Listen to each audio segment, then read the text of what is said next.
আসন্ন লোকসভা নির্বাচনে তৃণমূল কংগ্রেসের পক্ষ থেকে ব্যারাকপুর পৌরসভার ১৩ নম্বর ওয়ার্ডে বাচস্পতিপাড়া এলাকায় দেওয়াল লিখনের জন্য একটি দেওয়ালে সাদা রং করে তাতে টিএমসি লেখা হয়েছিল।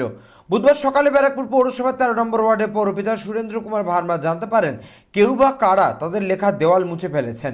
এরপর ঘটনাস্থলে পৌঁছন পৌরপিতা। সংবাদ মাধ্যমের মুখোমুখি হয়ে তিনি বিজেপির বিরুদ্ধে অভিযোগ করেন। ইলেকশন মোটামুটি ইলেকশন সিজন চলছে। ইলেকশন মোটামুটি ডিক্লেয়ার হয়ে গেছে আনঅফিসিয়ালি। তো আমরা পার্টি ওয়ার্কাররা সব ওয়ার্ডে চুনওয়াল করছে, প্রত্যেক ওয়ার্ডে মানে ঘুরে ঘুরে। তো কালকে আমরা এই ওয়ালটা চুন করেছি। কালকে চুন করার পর আজকে সকালে যখন আমি যাচ্ছি, ছেলেরা যাচ্ছে এখান থেকে, দেখলো ওই যে টিএমসি যে লেখা আছে সেখানটার ওয়ালটাকে মুছে দেওয়া হয়েছে, সোয়াইল্ড করে দেওয়া হয়েছে।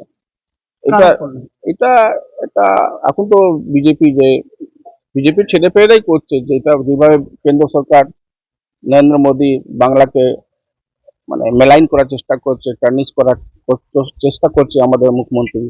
তারা ছাড়া কারা করবে? আর ইলেকশন আগে তারা একটা মানে পলিটিক্যাল যে এনভায়রনমেন্টটাকে প্রভোগ করার চেষ্টা করছে। কিন্তু আমি পার্টির ছেলেদের বলেছি কি রিস্ট্রেন্ট রাখতে, পেশেন্স রাখতে, প্রশাসন আছে সেই ব্যাপারটা দেখবে। হ্যাঁ, পুলিশে আমি ভার্বালি জানিয়েছি। 11টার সময় গিয়ে আমি লিখিত বাই রিটেন আমি প্রশাসনকে কমপ্লেন লজ করবো। অপরদিকে বিজেপির ব্যারাকপুর সাংগঠনিক জেলা সভাপতি মনোজ বন্দ্যোপাধ্যায় এই অভিযোগ অস্বীকার করে ঠিক কি বললেন তুলে ধরবো আপনাদের সামনে। দেখুন, বিজেপির একটা কালচার নয় এভাবে কোনো আমরা কারোর দেওয়াল দখলও করি না, কারোর মঞ্চ উল্টে তৃণমূল আমাদের অনেকগুলো দেওয়াল দখল করেছে। সেই নিয়ে আপনারাও জানেন যে আপনাদেরকেও সেই বিষয়টা জানা হয়েছে যে খর্দার অঞ্চলে মানে চিটাগড় অঞ্চলে আমাদের প্রচুর পাঁচিল ওরা দখল করেছে এবং দখল করে সেখানটায় আমাদের টুল করা ছিল, আমাদের লেখা ছিল, সেটাকে মুছে দিয়ে টিএমসি কে একটু গায়ের জোর করেছে। স্বাভাবিক আছে, এটা হয়তো কোনো বিজেপির পাঁচিল ছিল। যেহেতু আমি এখনো কোনো ঘটনাটা জানি না, সেভাবে বলতে পারবো না, কিন্তু এটা আমার মনে হয় যে বিজেপি কোনোদিন কারোর অধিকারে হস্তক্ষেপ করে না এবং এটা বিজেপির কালচার না।